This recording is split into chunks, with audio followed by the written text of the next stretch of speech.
వీళ్ళని ఈవెంట్కి పిలవడానికి రీజన్ మా ఈవెంట్కి వాళ్ళు తోడ్పడతారు అన్నది చాలా చిన్న రీజన్ అయితే వాళ్ళకి మేము ఏ విధంగా తోడ్పడగలం అండ్ మురళీ నాయక్ లాంటి ఎంతోమంది heroes needs to be celebrated, those are the real heroes అని చెప్పేసి నేను సభాముఖంగా అందరికీ తెలియజేయాలని చెప్పేసి వాళ్ళని చీఫ్ గెస్ట్గా పిలవడం జరిగింది.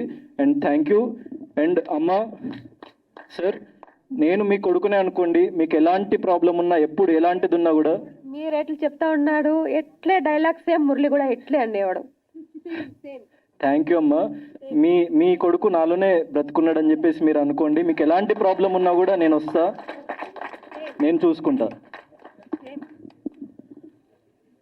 మన సినిమా స్టీమ్ ప్రేక్షకులకి, మన సినిమా ఇండస్ట్రీలకి ప్రతి ఒక్కరికి నేను ధన్యవాదాలు చెప్పుకుంటున్నాను.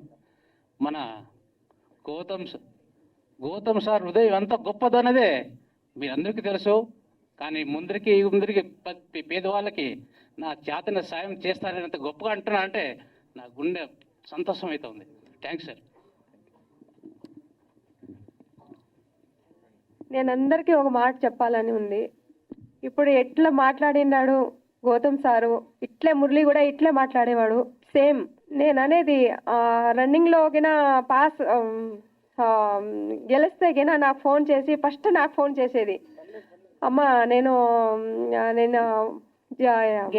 గెలిచాను నేను ఇట్లానే. సరేలారా బాగానే.